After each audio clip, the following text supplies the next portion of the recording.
I think it is irresponsible to provide $64 billion for questionable reasons. When you start cutting things out of a bill that you don't like, you lose control over it. They wear masks because people are doxing them. They're going after their... I mean, that sort of thing is the kind of thing that can absolutely happen. How do you train for a thing like that? Don't say the word gun unless you're saying he's got a gun, shoot. That's your first thing. They saw a gun. Hey, everybody. Joe Pangaro here for Perspectives Exchange with my partner, Andrew Dunn. I come from the right, he comes from the left. And today we're going to talk about some of the news that's been, for better or worse, plaguing this fair nation. And let's jump right into it. The very first thing I have to talk about is the DHS. Now, the DHS evidently stands for Don't Have the Scratch, because the Democrats and the Republicans are still locked in a standstill over funding the Department of Homeland Security. Both sides are talking big, but only the Democrats are trying to meet in the middle. I see a lot of big talk from the Republicans in the Senate, but no solutions. And if you can't come to the table with an idea, you need to resign. Get ready, boys and girls, because we're at the part of the show where the Republicans force me to praise Chuck Schumer. All right, before we get into this, here's what's happening. The 2026 DHS funding bill, which is also called HR 7147, provides $64.4 billion, that's billion with a B, dollars in discretionary funding to support border security, ICE operations, FEMA, TSA, and the Coast Guards. Democrats aren't voting for it because of a couple of reasons. One being DHS has plenty of funding currently, which we'll get into. And also, the left believes that funding should go somewhere other than ICE.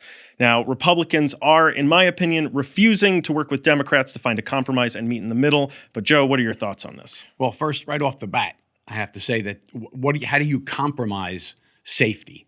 How do you compromise a mission? You know, our friends on the left, they don't like ICE. Now, ICE, we told everybody what we were going to do. The American people voted for Donald Trump to bring him in because he said, I'm going to deport illegal aliens out of the country. Going to start out with criminals, but eventually everyone that came here illegally has got to go. The American people voted for that. And now the left, they just can't get it through their head. They lost the election. Barack Obama said, elections have consequences. Well, guess what? They do. The American people want this to happen. And people on the left who think the way you do sit there and look at this and say, no, we want them to stay. And the only reason they want them to stay, no matter what other nonsense they tell us, is because it's voting power. The more bodies in a district, the more representation you get, whether they're legal or illegal. It's about power. So that's absolutely not true. The real reason for this is exactly what they're saying. And I've heard you talk about, when your enemy tells you something, you should listen. And I think that this is a good example of that. I mean, I like to think we're not actually enemies. We're just friends with disagreements. But the Democrats are pretty clear on what they want. And what they want is not, hey, let's let everybody through the border. Although, and I agree with our friends on the right about this, Joe Biden handled immigration terribly. And I absolutely will concede to that. Currently, right now, the Democrats in the Senate are pretty clear on what they want is for these renegade vigilantes of ICE to follow the same rules and regulations and laws that our police have to abide by. They don't think that they should have masks on. They should have body cams. They should be able to identify themselves. There should be markings available that explain who they are. And frankly, as well, I think the extrajudicial executions for calling it like it is that have happened recently have been making people across the entire country feel extremely uneasy about what is going on with ICE. Additionally, we last year voted to fund DHS with $190 billion.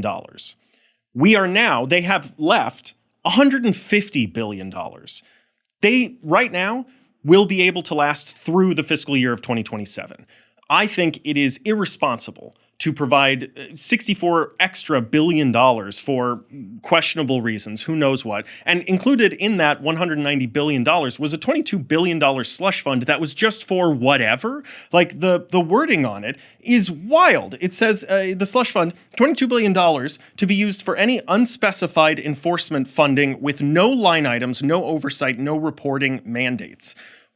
The issue here is that what we have are federal departments that, and as well, the training was dropped from 500 days for ICE down to 47 just because Donald Trump was the 47th president.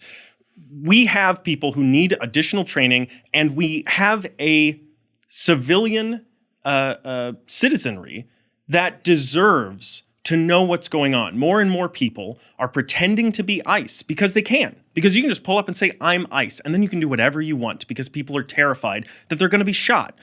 We have to do something about this. And as well, the Republicans keep saying that the reason this is the Democrats' fault, and what they're trying to pin on the Democrats specifically, is that funding for TSA can't go through. Funding for FEMA can't go through. And we have a bunch of big storms coming through. So what are we going to do if we can't fund FEMA and people need help? Okay, separate it. And in fact, we had a senator from Nevada who, I don't have her name right now. Oh, there it is. Jackie Rosen, who put a proposal in that would fund TSA, that would fund all of these separately. And the Republicans said, no, we're not going to do that. We need all of the funding right now. And then they said, well, what if we meet in the middle and have ICE do these things that we are asking them to do? And they said, no, we want all the funding right now. And they crossed their arms and they stomped their feet. And one, they're not going to get everything they want. And two, the Democrats don't want to fund ICE as much as the Republicans are asking for. They are willing to meet in the middle with certain provisions, and the Republicans just aren't doing that. Well, there's a lot there to unpack. So let's take a look at this. The funding, first of all, I understand there's a lot of money involved. You want to keep track of it. The unforeseen type of incident, you're talking about the entire country. So you can have a Minnesota explode in any other city that we have, and then we have to address those particular things. So I get it. I prefer to have line item veto, which was something that we've tried to get for all along, and our friends on the left want nothing to do with line item veto when it comes to the regular budget. Because why? When you start cutting things out of a bill that you don't like, you lose control over it. So right now, law enforcement has to go out and do their job. ICE is not renegades. They are not untrained. Now, why do they wear masks? They wear masks because people are doxing them. They're going after their families. They're and that doesn't happen to houses. Police who don't have to wear masks? Much, much less. I was a cop for many years, and I did a lot of high-profile cases. I never had that problem. This is getting news attention every single day, screaming and hollering that they executed 2 people. They didn't execute anybody. It was a terrible situation that happened in both of them, and both of them could have been avoided if the people had just done what they're supposed to do. Follow the law. Get out of the street. Don't confront ICE. If they had done that, neither one of them would be dead, and it's terrible that they're dead. But to say that they were executed by ICE is absurd. What our government should be doing is coming out and saying, hey, this is the law. We should follow the law. And if you don't follow the law, you will be arrested for interfering with law enforcement. But we don't say that in these blue cities. They make it more dangerous for everybody, and this is what's happening. So cutting things out of the bill, I know that's an idea. Oh, let's do it individually. That's to gain control over what ICE does. Now, if we look at each one of those arguments you made, that they're running around with the mask, they don't have anything, they don't have the right training. I did raid training for a couple of weeks, and then I went on drug raids. I went on felony fugitive warrant raids. You basically understand how you're going to get in and what you're going to do. It's the same thing over and over and over. The difference here is that these things pop up very quickly. So it's not that these officers don't have training.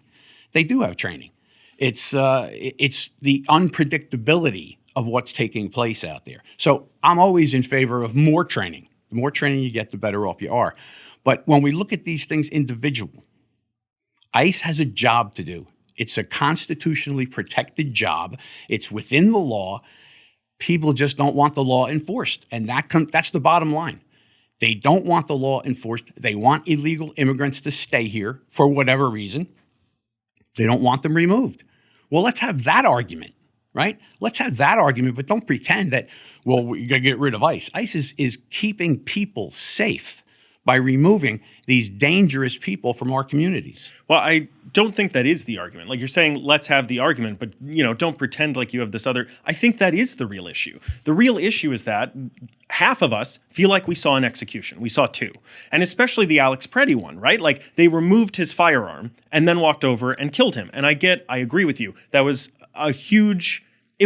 I assume it was not intentional. I think one person took the gun away. Someone probably said, hey, he took his gun away. And someone said, gun? And then they all started shooting. But all the more reason that they need more training for this. I mean, that sort of thing is the kind of thing that can absolutely happen. How do you train for a thing like that? Don't say the word gun unless you're saying he's got a gun, shoot. That's your first thing. They saw a gun. Yeah, because it was in the hands of an ICE agent.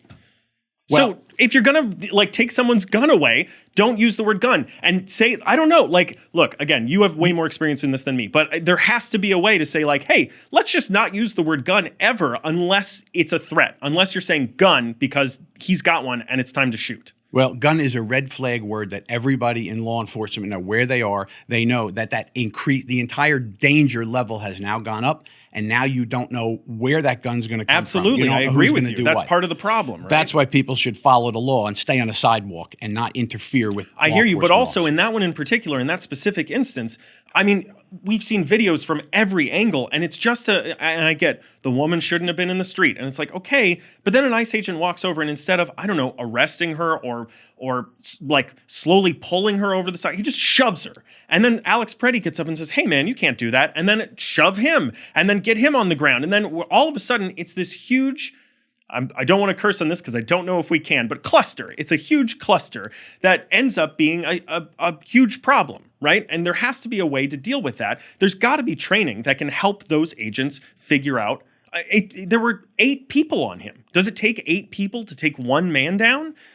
I don't know, but if it does, maybe you need more training. I also want to point out that the political response to these killings is, in my opinion, in no large part of why the agents feel like they have to wear masks, why they're being doxxed, what these issues are. And that is because we see these people getting killed, and Kristi Noem, who is no longer, she's no longer an issue because she's being replaced and being put somewhere else. But she comes out and says, well, the first person that was killed was a domestic terrorist, and then says the same thing about Alex Preddy. This was a terrorist.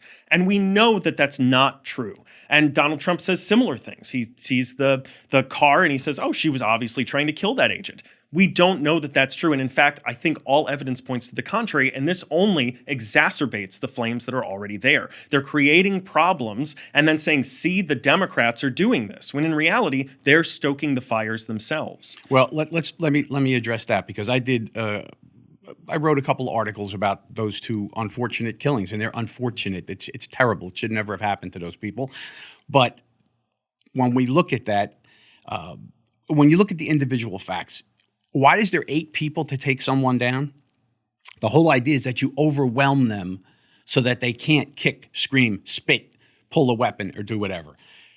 Could we train on that a little more? I'm going to agree with you there. Yeah. Could we train on a kind of a takedown? You watch, when I was in law enforcement and we would go down, and you see all these videos now. They're ridiculous what our cops have to put up with today. Step out of the car. I don't have to get out of the car.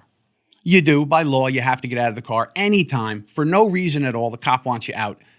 Every court has said, yes, you got to get out. And then people start arguing, and they argue, and they think they can argue.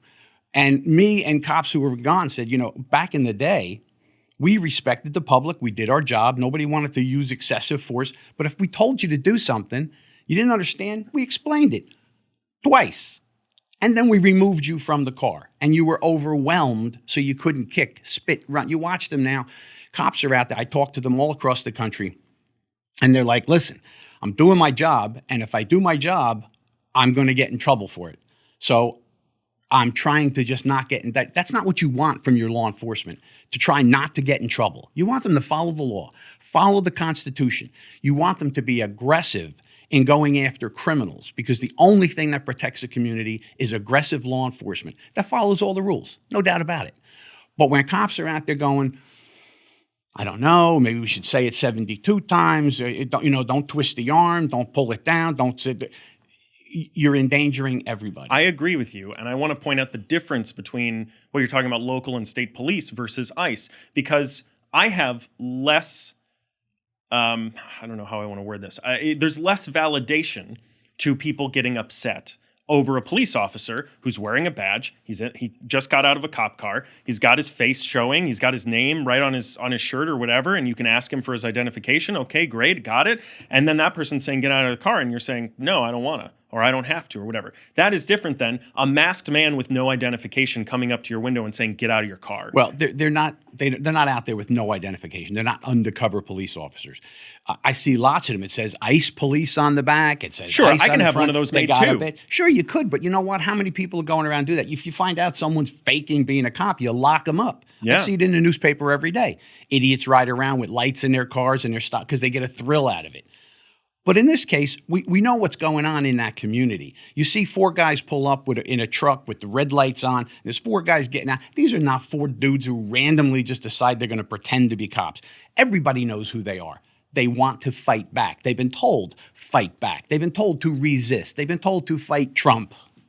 And that's why they're doing it, and that's endangering everyone. Yeah, I completely disagree. I really think that if 4 people came out of a truck masked wearing, a coat that says ICE on the back, and I'm looking at them from the front, or whatever it is, I'm going to be real hard pressed to believe that they are, first of all, who they say they are, but also I might not stick around to wait until they get up to the front of my car. I might be driving away. I might be running away because I have no idea who these people are. Additionally, what could fix this problem is body cams. Let's add body cams to ICE agents. That's part of the provision that they're adding. Body cams are great. When I was in law enforcement, we didn't have them when I started. And I remember when they came out, I was in the detective bureau at that point, and patrol officers got them. They got the car cameras, right? That's what they all got. And we're saying, oh boy, I wonder how this is going to work out. What's it going to look? I said, wait a minute, what are we all worried about?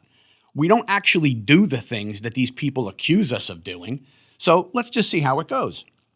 And what we found is over the course of time, the cameras have shown law enforcement to do the right thing 99% of the time.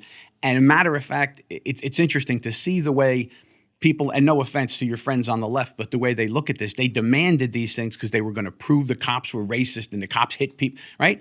It turns out, gee, it doesn't work that way. It works in the cops' favor. I was in internal affairs. That camera saved my men and women almost every single time. If they did something wrong, they had to take responsibility for it. But most of the time, they didn't do what the people say. Because you know what? People lie when they're involved with law enforcement. But let me follow up just the second point here without losing my train of thought. We see now that there's a big push on the left to say the cops should not be allowed to review their camera footage before they write their report. Now, why would you not want the officer to look at his camera? Can't lie about anything. There it is. The reason they don't want the cops to look at it is because they want the cops to remember and forget something and put it in. And then, in court, look, you never mentioned this. You're a liar. You're a cheater. It's a game that we play. The cameras are great, and I think they should all have cameras on. Then you would see exactly from the officer's point of view how ridiculous these situations can get. And these guys and girls want to go home too. I agree. And, I will just say, in defense of my friends on the left, as you eloquently put it, I think that was a big part of it, was we want to know when the police are telling the truth and when they aren't. And if it's 100% of the time they're telling the truth, great. If it's 0% of the time they're telling the truth, great. We just need to know what the answer to that is. And to your point as well, except on the opposite side, we've seen a lot of times when the police have lied, and it turns out the body cam footage proved that, and everything turned out great. And it's like, thankfully, finally, it seems like everyone loves this idea of body cams on law enforcement. So this should be a no-brainer. If that's what the left wants in order to fund this bill, let's put it in. Another one that they mention is warrants.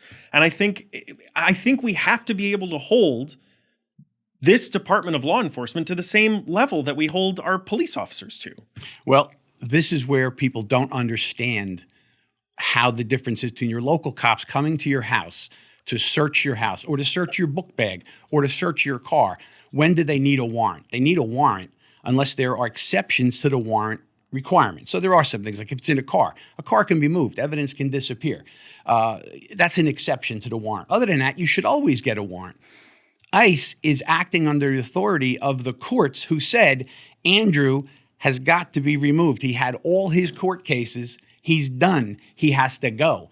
I don't need another warrant to get that. The court has said Who you told are you done. about that? Who told you that happened to me? I'm just kidding. I would speak to the judge for you, all right? But the reality is ICE is operating under different kind of rules. They're not going out making street arrests. They're going out to enforce existing law. The judge said, Andrew, you're done. You had all your court cases. You had all your opportunities. You are to be removed, and you take off and disappear.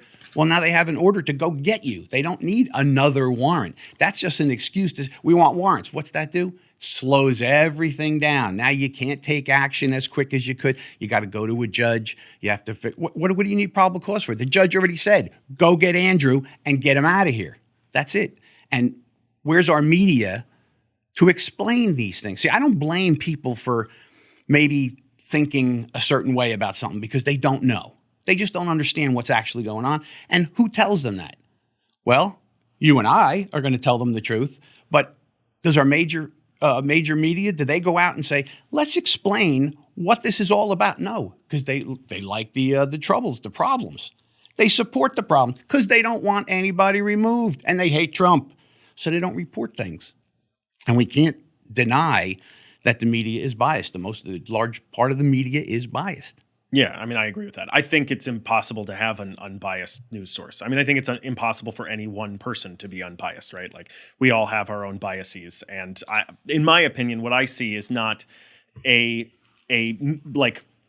mass media that is in favor of the left. What I see is a mass media that is largely in favor of the establishment. And so you do have like your Fox Newses who are just supportive of whoever's on the right now, whoever's in power on the right, that's who we're going for, and that's great. And then you have your CNNs who are like, well, whoever's in charge on the left, that's great. But we don't really see a lot of, in my opinion, for example, left extreme, not extreme, but like far left and real actual economic policy coming from people in mass media as well. I agree with you that it is largely extremely biased. I also want to add to this discussion that $250 billion in funding, and I get that they need some funding. So I want to put that right up front before I say what I'm about to say, which is that if you took that $250 billion, which is what they got paid last year for DHS, the funding for DHS last year, plus what they're trying to get now, $250 billion, and you distributed that amongst every single household, every single one in the country. And I'm not even saying to do that. But if you did, each household would get $2,000. And that seems like too much money for a department to have. When you could, I mean, especially in an affordability crisis like we're in right now, the reason I'm saying all of that is not saying we should do that. What I'm saying is they have a responsibility to the citizens of the United States of America to show us exactly why that dollar amount is so important. Every damn dollar. Okay, so accountability for taxpayer dollars. 100%, I'm going to agree with you on that. What I'm going to disagree with is the amount and what it's needed. You're talking about a national law enforcement agency. They got to cover the entire country, every town, every city, every square inch of our country. That's expensive. You have to hire people. You have to give them benefits. You have to train them. Training is expensive. You have to outfit them with equipment. I want to be very clear before you go on. I'm not even saying that it's too much money. What I'm saying is that it is enough money that we need to know exactly why it's this much. Yeah, well, sure, I agree. Let's see the budget. Let's see what you're going to spend it on. Part of this bill is also going to fund the Pentagon, and I'm going to level with you. I don't think the Pentagon should get $1 more of our taxpayer money until they pass an audit. That's a big one for me. We're talking about tons of corruption and fraud potentially going on in the Pentagon. They cannot pass an audit. They don't know where trillions of dollars have gone. And if they can't do that, if they can't explain where the money is going, we cannot give them more money. Right. And this is a gigantic behemoth we have of a government that's so gigantic you can't keep track of that money. So I will offer this maybe as levity, but as something fun. I may have mentioned this once before. We don't have $9,000 toilet seats and this. Where's that money going? To the aliens, to make sure that we... Yeah, you made this joke last time, too. What is this? What is it with you with toilet seats and aliens? This is for my friend Jim, because trying to explain, where does that money go? No, You're right. It's accountable. That's your money. That's my money. Should be accountable. There shouldn't be, well, we're missing $1 trillion, all right? If it's going to black ops, which I'm going to say, I'm going to try and define that a little. And I'm joking about the aliens.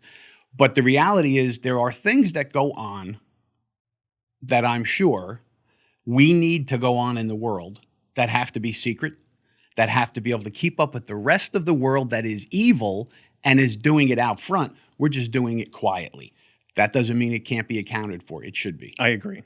Yeah. If you have to even say, like, I don't need names of people you're paying. You're talking about black ops, for example, right? I don't need the names of people. What I need is redacted got paid this much, redacted got paid this much, and it's got to add up to the amount of money that we're missing. At least close. The fact that you can fumble $1 trillion first of all, and that it's the war center of our entire federal organization, our federal government, is incredibly unsettling for me. And so if that's going to be part of this, I'm not even seeing anyone on the left talk about that, which is a huge issue for me, to be completely honest, which goes to the point of the difference between the left and the establishment Democrats, because this is a huge issue, I think, on both sides. I think it's a bipartisan issue that everyone can agree on. Getting back to the brass tacks of this, for me, what I see when I watch because I actually watched a lot of the hearings on this bill that we're talking about, the DHS funding bill. And what I see is a lot of talk from Republicans and a lot of Democrats who are saying, here's what, if you can meet us in the middle anywhere, we will vote to fund this. And I even, to their credit, I see Republicans occasionally, I think it was a senator from Ohio, I can't remember his name. He brought up an idea, which was, let's have all of the Senate agree that we will donate all of our income to a charity of our choice until this bill gets funded. The hard part about that is it's absolutely virtue signaling and all talk, because no one is going to do that. And if you're going to say let's all do it and then I'll agree, it's I want somebody to say to that guy, yeah, all right, let's do it, and have him go, what? Because he doesn't mean that. And most of our politicians, especially in Congress, say things they don't mean. But what I'm seeing is the Republicans doing a lot more of that, at least on this bill specifically, and Democrats saying, if you can meet us in the middle on any of these things, then we'll vote for this. And it's just not happening. And the reality is, I don't believe them. I don't believe the Democrats for 2 seconds. I have watched them. They will move the goalposts if they get anything. And if you give an inch, they're going to take a yard. So the concern is we have these legitimate need for DHS to be funded. The TSA people are not getting paid. Coast Guard's not getting paid because they're arguing a political point that they want to stop ICE. They don't like what ICE is doing. That's the bottom line of all of this. ICE is legitimate. They're doing a legitimate job. Trump has put them out there. People voted for him because they want this to happen. Then prove it with body cams. Put body cams on. Body cams in. That's a compromise. The Republicans are not even saying that. So the Democrats are coming and saying, how about any of these? The Republicans are going no. And then going out into the press and saying, this is the Democrats. They're not going to budge, and they're just refused to vote for this funding bill that is incredibly important, and all these people are losing their money. And meanwhile, the Democrats are like, well, we did say, how about any of these? Well, let me put a cap on that maybe. If you're listening there, Mr. President, tell them to get cameras for everybody. It'll make everybody happy. It's a simple fix. It doesn't take away from ICE. It'll actually help ICE. Number 2, taking away this money from these other agencies to prove a political point, and that's what this is. You can't convince me otherwise. When something bad happens, who's then going to jump up and say, you should have funded it? Well, you should have. No, right now you can go in and vote for it. Just vote for it, get it in there, and argue things later. Politicians never do that. They never argue it later on. They argue it now when it's political power involved, and they come up to a solution that works out for them, what they like. Then they don't go back and have the argument. So before I said have the argument, we've been talking about immigration for years. Congress is in charge of that. Why don't they sit down and come up with the set of laws that explain what they should or shouldn't be doing and codify it in law? The president signed it. Now we've solved the immigration problem. They won't do it because it's a political football, like so many other things that are going on. In the meantime, me and you and everybody out there is sitting around suffering because of this political nonsense. They tried under Joe Biden and created a bipartisan law on immigration that everyone agreed with. And then Donald Trump went to the Republicans and said, hey, don't vote for this, because if this happens, it's going to make me look bad and it's going to have something that I can't run on. Like, I want to run on immigration is bad, so don't vote for this. And they all changed their votes. So it's a political football. This is all a political football, right? Like, all of this is the Democrats and the Republicans passing a ball back and forth. And it always is. And that's super, super frustrating. I also just want these people to be funded. But I think, and as well, you're talking about why not vote on it now, discuss it later. That's what the Democrats are trying to do by saying, how about we vote on everything else and we can discuss ICE later.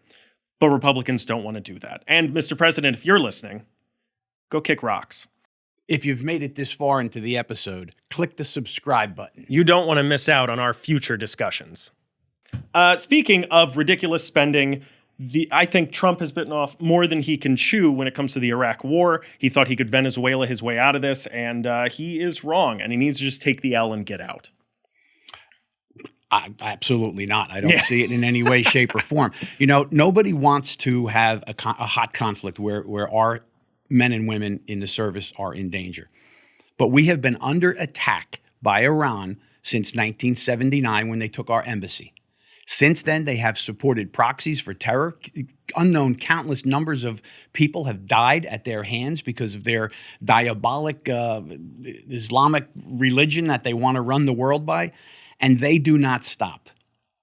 Every president, Republican, Democrats, have all talked about we can't let them have a nuclear bomb. We have to stop them. And then they just kick it down the road. And each time they get closer and closer and closer. And if you don't think that these people that we see bombing everything that they can possibly do left when they've been so wounded would not fire off a nuclear missile at Tel Aviv or at some place that we can. You bring this up every single time. They don't have nuclear weapons. Well, what did they say 2 weeks ago before the conflict when they got together to negotiate? And Trump went in and said to them through his people and said, listen, you want nuclear power. I don't think you need it. You got all the oil in the world, but you want it. We will give you the fuel rods forever. No.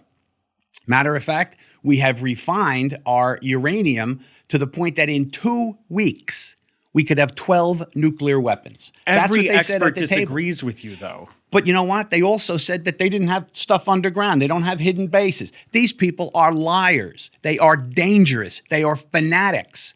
We can't believe liars. Some of the press is putting out news releases that are basically coming from the regime in Iran. They're just, oh, yeah, that's true. Trump is bad. You have to look what he's doing over there. It's been 2 weeks. And we have wiped out the majority of their military. And it's only costing us $2 billion a day and 13 so far American And what lives. what is it worth the next time they light up an American base somewhere and kill 400 soldiers? Or they attack a ship and sink a ship? Or they sneak a bomb into one of our cities here and light it off? They have all this refined uranium. It's not all the way up to a weapons grade yet, but 60% is way more than you need for nuclear power. What's to say they can't smuggle it over here, get it over here, and light up a dirty bomb in the middle of Cincinnati and affect how many thousands of people? And we say, oh, yeah, we probably should have stopped them when we could. Yeah, someone probably should have put in an Iran nuclear deal of some kind. And the Iran nuclear deal, you got to understand, it's great. It was a deal because the Iranians are trustworthy. They're going to do Part of it liars. was we were going to check to make sure. And then Trump came in and said, yeah, I don't care about that. No, wrong. What do they do? Every time we had examiners are going to go there, they show up and go, yeah, no, you can't come in today. You can come in 3 months from now. You can come next month. You can go look at that facility. You can't come in here. That's not inspections. Inspections are, we get in a vehicle, we show up and go open the door, and we go in and we go look. That's an inspection. They were not going to allow that. That's nonsense to believe that they would. When you start believing people like the Iranian regime, not the people of Iran, the regime, you start to say, well, you put them on a par with, the way we do business is ridiculous. They are liars and cheaters. I wouldn't trust anything they said. To be fair, also, the head of our administration is also famous for lying. So, and I want to make it very clear for anyone listening or watching. I am not trying to make any sort of correlation between Iran and Donald Trump. But I do want to say that, okay, you can't trust the Iranian regime. I can't trust this administration. And in fact, when the initial attacks happened and when the invasion started in Iran, We talked about how there was a school of young children that had been blown up, 165 casualties. We were going to look at America right out of the gate was like, we have no idea who did that. And then it turned out it was the US and it was an accident. And you made a great point last episode, which was, that's a different thing. You have to be very clear about how if it's intentional, that's a very different thing than an accident.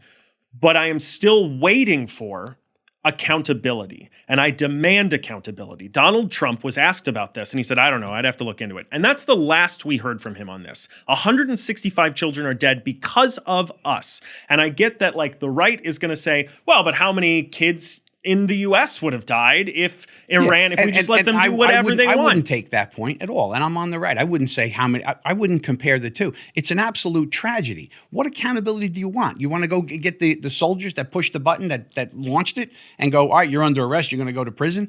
It's a horrible tragedy in a wartime. Here's what I want. And first I'll answer your question because you asked me a question about that. It is, according to most reports, the reasoning seems to be that Pete Hegseth and the powers that be were utilizing AI to find strike locations. And it came from old data that we now know and we knew before the strike was no longer viable. It was not the correct place. They had moved out. It had been a place where Iranian soldiers were being stored, they were being kept, and then it turned out they moved out, and we knew that. And we knew that because of our friends in Israel. They gave us that information. But we used AI to find these strikes. It didn't look into that, I guess, because AI is incredibly fallible at this point still. And so, but we didn't double check anything. We just hit the button. What I want is, we're horribly sorry about this. John Kennedy, I think is his name. I think it's John. There's a senator. Senator Kennedy. Yeah, Senator Kennedy was like, this was tragic and it's our responsibility. And I am so, so sorry that it happened. That's what I want the president to say. That's what I want Pete Hegseth to say. And I also want, here's what we're doing to make sure this doesn't happen again. Okay, that's reasonable. That's reasonable accountability. But the reality for the president, now I'm not making excuses for what he says or doesn't say. I just simply know the nature of the way our system is working right now, the way we have anything that he says is taken, twisted, turned upside down. He comes out and he says, listen, I've got to figure out where this happened. They're in the middle of a hot war. They're fighting. He's making decisions every day. Is this a war? Because I've been told by this administration it's not a war. Well, what was Vietnam? Was that a war? It was a police action. Korea was a police. It's euphemisms. Yeah. We're attacking an evil group of enemies who would blow us up. So we're over there trying to get rid of them. These are horrible fog of war things. Now, I remember there was a car that Joe Biden lit up, and it was a guy and his 9 children because he was supposed to be a terrorist somewhere, and he wasn't. It was a mistake. Horrible for that family, right? But it's a mistake in the middle of war.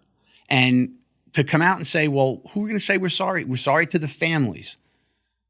Okay, what does that do? What does that change the element? I don't want to sound like Hillary Clinton. What difference does it make?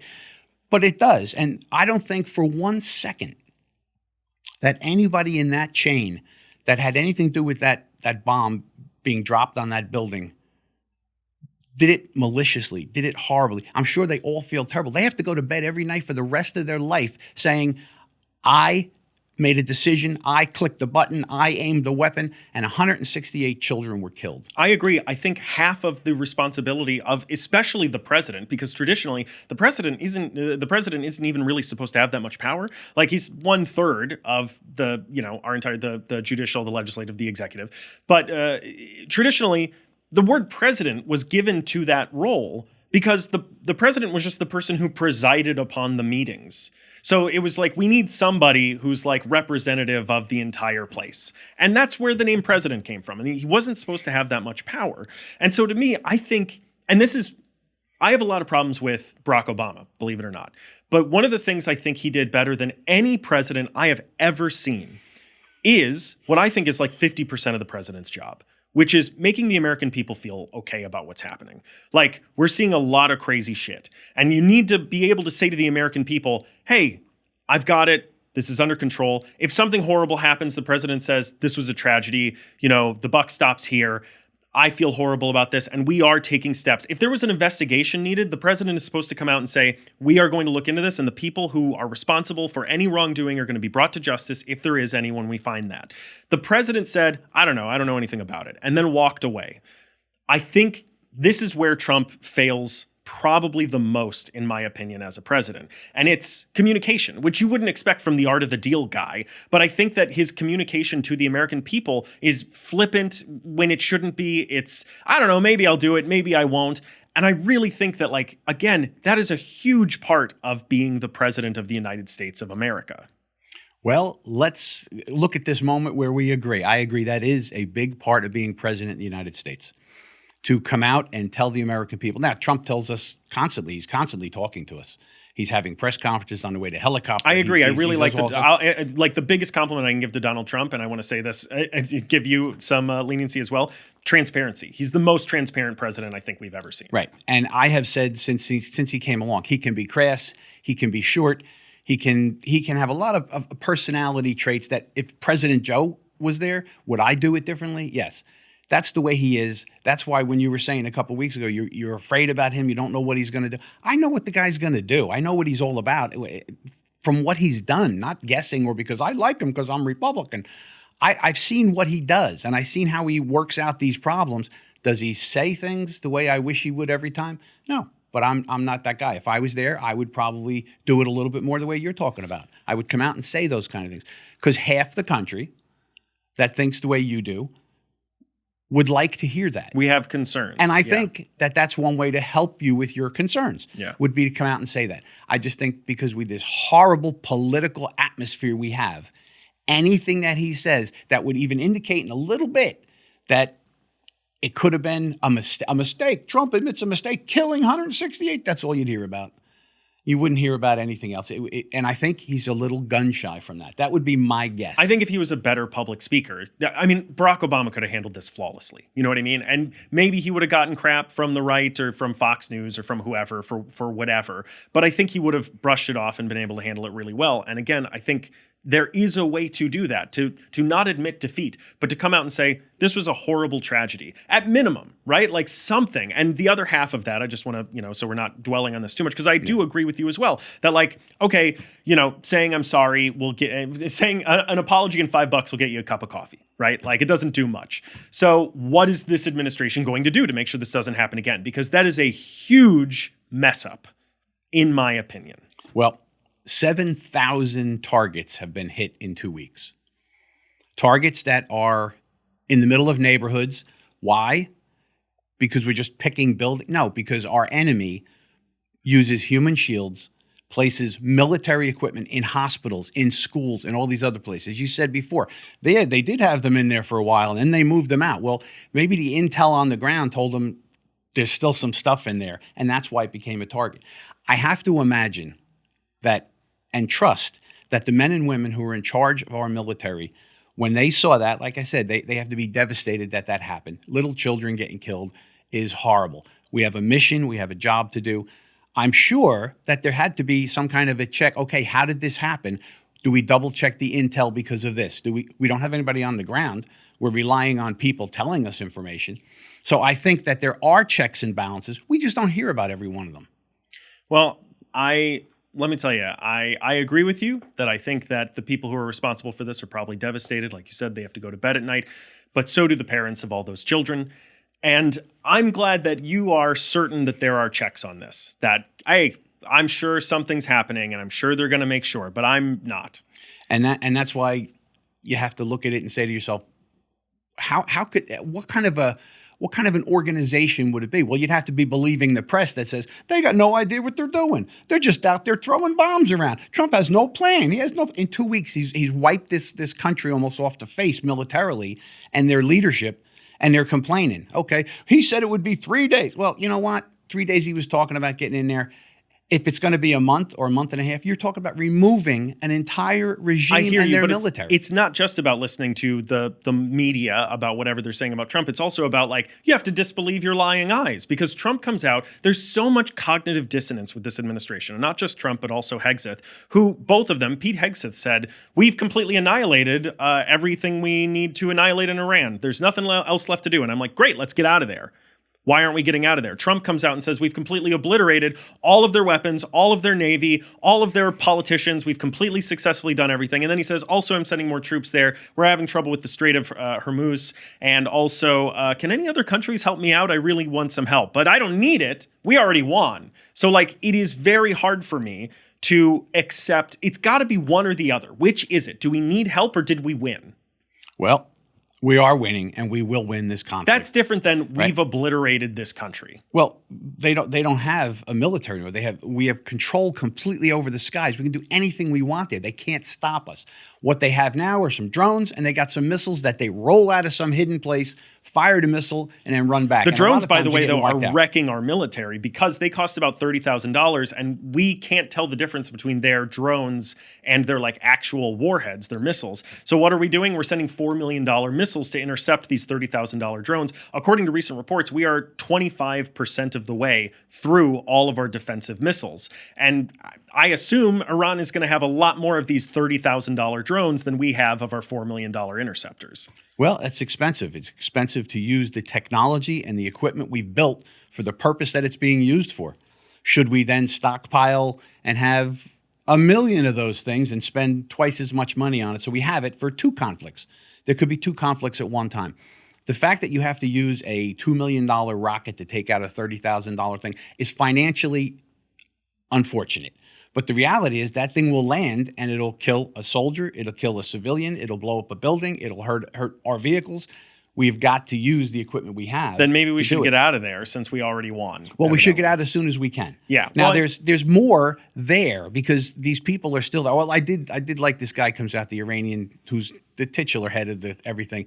We are not giving up, and they got him yesterday. Israel got him yesterday. That's great. It's excellent. This also brings, though, to a point that brings me to a point that we were already discussing with the DHS bill, which is the draining of this on the American people. We're looking at gas prices are going to go up. One thing that nobody realized and nobody thought about is that almost all of the chemical ingredients in fertilizer come from Iran. So what we're seeing now is everything's already going to go up in price, because everything requires oil, right? Like plastics require oil, but also transportation to get your foods, and anything you want to purchase requires gas to get there. But also the fertilizer, which we use to grow things, and also we are now buying our fertilizer from Russia. We're going past sanctions that were already put in there because of the Ukraine conflict. And now Russia's selling us fertilizer at double the cost because we need it. And it's going to still jack up the prices of everything in the middle of an affordability crisis. Why? Because Iran may have been dangerous, but they also didn't have anything that could actually hurt us. They were hurting other people. And that's real rough,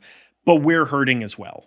Well, I'm going to say that I would rather pay $4 a gallon gas for a couple of months than have somebody drop a bomb on my family. We are currently looking at the nearest, the most accurate, allegedly, forecast for gas prices is putting it at above $10 a gallon, not in the immediate future, but soon. Right, and that's why this is not going to go on for years and years. This is going to go on for a month and a half, until we get the intel to know where the rest of their assets are, and we're going to attack them and get rid of them.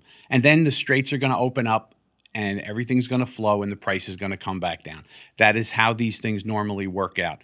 Is it going to be a pinch in the meantime? Yeah. Do I want to pay $3.50, $4 a gallon of gas? I do not.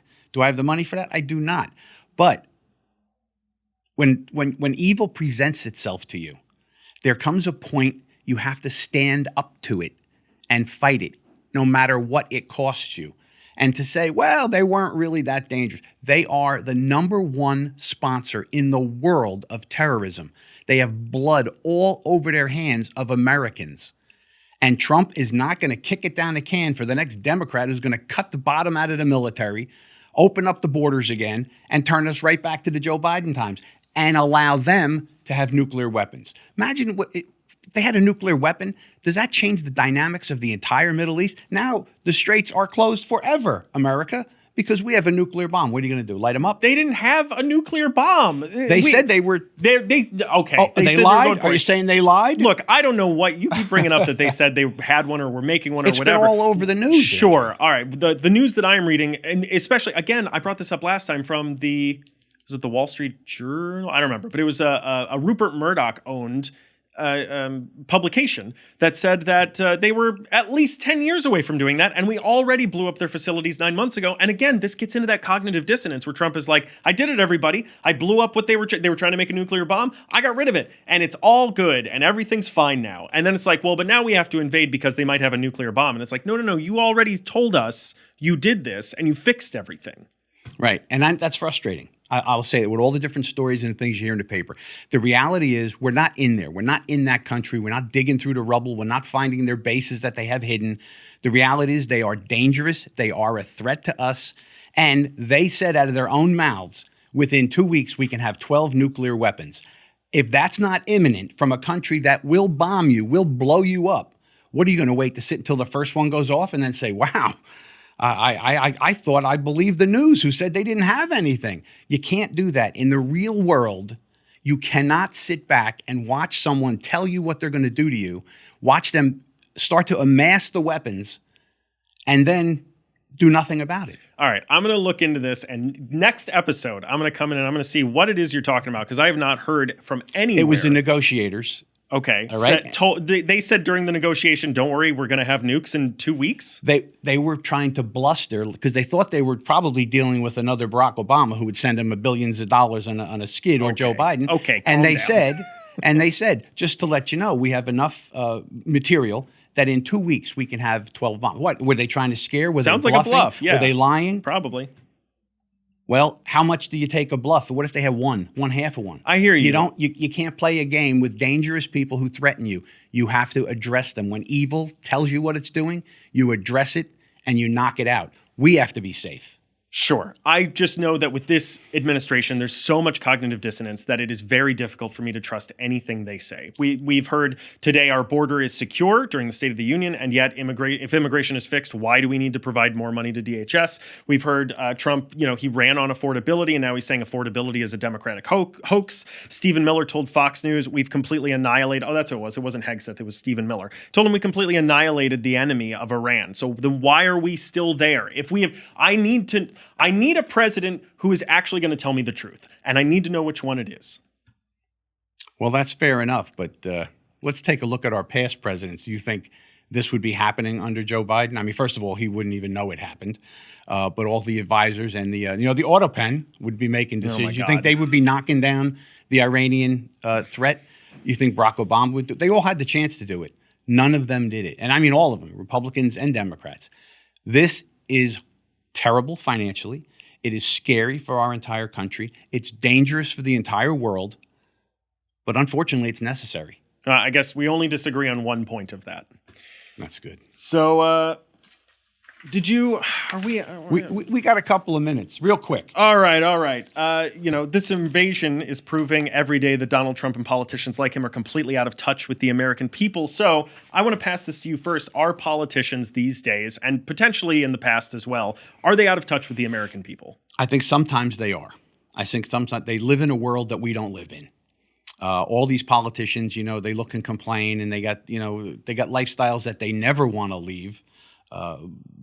So are they in touch? I remember George Bush, the senior, went to a grocery store and he didn't realize they had scanners. And that was embarrassing. That was, stupid. Wasn't he also the gallon of milk? Like he had no idea what a gallon of milk cost? I think he probably was. But the reality was, do you think George Bush, who's the head of the CIA and the vice president, is going to the 7-Eleven to buy milk and eggs? Of course not. Should he have known about it? Yeah, you want to stay up on topical things about the country and what's going on. Donald Trump famously said you need an ID to buy groceries, which is one of the silliest things that I've ever heard. Well, I didn't hear him say that, but I don't doubt something like that. The guy talks from the top of his head in the middle of a conversation. And sometimes the bottom of his head. And he goes round and round, and sometimes he hears something on the news, I would suppose, and he responds to it. Do I think they're out of touch? I think a lot of them are, because they don't live the lives that you and I live. This affordability thing, I have, young people in my family that are scared to death they're never going to be able to buy a house because they are so expensive now. Affordability is a problem. It absolutely is a problem. And Donald Trump did recently say that his goal is to keep the cost of houses higher because that's good for business. I don't know if you saw that. I didn't see that, so I would have to look that one up. He said it at the State of the Union. He said probably houses are more expensive than they've ever been. That's the worst, Donald Trump. I'll never do it again. I promise. But I can't imagine that what's a good idea so people can't buy houses. That's an absurd take on whatever it was that he said. But the affordability, it is a problem. I agree with that. But how do you turn that around? We saw what happened in California. They demanded that the minimum wage, which is a starting entry job, it's not something you raise a family on, right? They raised the minimum wage to $22, $28, something like that, and the businesses close down and leave. How much can you charge for a hamburger? And then people are out of jobs. McDonald's puts in kiosks and gets rid of their people. But I think that is more telling on the American government. If you can't give a livable wage, because that's also, I think it's $22 because $22 an hour is what is considered to be the lowest that you can live in an apartment by yourself. You couldn't, and you know what you could do, and this sounds hard, but I've said this to my own children. So anybody start crayon eaters out there going crazy, you do what I did when I was a young person. I had a full-time job. You eat crayons. I didn't. I wasn't a crayon eater. I see the world very clearly. I needed more money, so what did I do? I got a second job, and I needed more money. I started a landscape company. I went out and I worked to earn it. I didn't turn around and say, well, you have to pay me 10. Well, I can't afford to pay you. I can't have a business. Too bad. Then you shouldn't have a business. That's not the responsibility of employers. They're not there to be welfare agencies. They are there to provide a job. Sure. If you get 3 jobs, if you work all the hours in the week on a federal minimum wage job, you will not make enough money to live in an apartment by yourself. That's the issue. Yeah. Well, then you have to get more skills. Sure. You have to come up with a great idea. Yeah. You have to work harder. You have to get ahead. That is how we do it here. On this specific and I know it's hard. I'm not saying it's not hard. It for is sure. hard. On this specific issue as well, two very quick points I want to make. One is a reference to my favorite TV show, The IT Crowd, where a person says, Donald Trump always talks about how, I promised I'd never do the impression again, but here it is. When I first got started, I only had a $5 million loan from my dad or whatever. And there's a character in The IT Crowd who says, when I first came to this country, I only had 2 things in my possession, a dream and $6 million. And that and the ID at the grocery store. Like, he is, if we're talking about politicians, first of all, he is the most out of touch politician currently. I think that's... I don't think so. I think he talks to enough people. He understands people. The people around him are all billionaires. No, you see him deal with the Gold Star families. You see him deal with people in the stores. You see when he connects to people. He's a billionaire, but I think he has a pretty good understanding of people. He's good with people. Are they all out of touch a little bit? I think they all are because they don't live our lives. You want to bring up any important stories that people might not have heard about? Well, I think the last thing, we could change gears just a little bit, and it comes to the area of fairness and what's right and what's wrong. So there's a thing out there called the SCORE Act, and what it's trying to do is it's trying to regulate and improve the way college athletes can either receive money or sell their name, their image, and their likeness, and they're trying to have it be a federal law that covers all 50 states because each state has a different rule, a different law on how things are done, and they're trying to figure this out. Now, we know a lot of people that are high-end sports athletes that go to colleges. They don't necessarily go to class. Some of them do. A lot of them are there to play. They're there to raise money for the school. I think that's legitimate. I've always said they should have their own professional league because that's what they're there for, raise money and an awareness of the school. I think that's okay.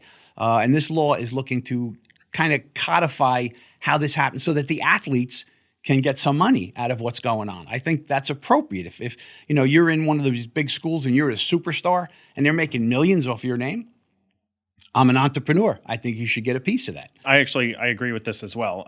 So, hey, we found an agreement, everybody. But yeah, I agree. I think, well, this is where we might disagree. I think that football especially is sort of like modern day Roman gladiators, where it's like, you're going to be retired super young, but it's because your body's broken. And we're finding out more and more that stuff is happening in your head. Like the helmets aren't protecting you enough and they're killing people slowly over time, people are dying super, super young because they're playing this game. And it is unreasonable to say to people, hey, there's a chance you might become a multimillionaire by playing this game. How about you slowly kill yourself for millions of dollars? I think that's irresponsible as a company and as a country.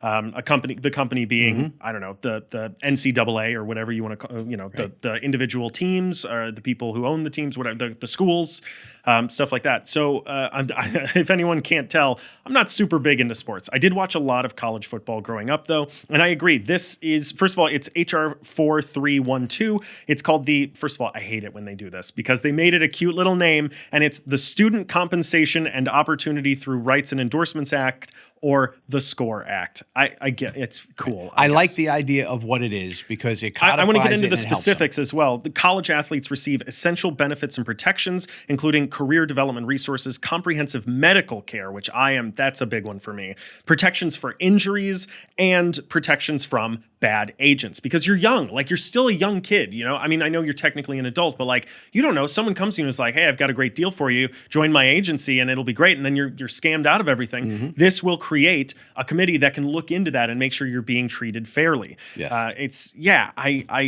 If you can't afford to take care of your students, you can't have a team. That's my opinion. And I think there's a responsibility there for these schools that are making millions of dollars, that they look at these athletes as they're not just students. Yeah. They are money makers for the college, and therefore as individuals, they should, I liked it. They said for 3 years after they're done with school, they have medical care because you could have been injured in your freshman year. And you don't even know it affects exactly. Well, you know? Now, the only thing I probably will differ with you on is that the reality is that nobody tells them to put on a helmet and go play the game. You do that when you're young because you like it. Now, I know for a lot of people, they see that's the way out, but that's 1% of 1% of people that get to play professional sports and make that money. If that's your career goal, unless you're a superstar early, and you could tell some of these kids are just amazing, that's where they're going. If that's not you, play it for fun. If you start to get injuries, back out. But to say, no, I'm going to go and I'm going to make millions and to be the superstar, that's a choice that you make. I agree with you. But I think that the schools have a responsibility to them. I agree with you to an extent as well. But the other flip side of that is if you do that in your theater department and you think, I'm going to be a big actor and I'm going to be a superstar, you don't die at the age of 45 because of that. No, I agree. This is the only thing that a school offers in that regard that can do that to you. So, yeah, I think this is a great thing that's happening. I think it is, too. I think it's a good idea, and its time has come. Great. All right. Well, I think that just about wraps up for today. Thank you all for watching or listening. This has been Perspective Exchange. I've been Andrew Dunn. And I'm Joe Pangaro from The Right. And remember, be a part of the solution, not a part of the problem. And remember, if you don't have anything nice to say, you're probably a podcaster. We'll catch you next time.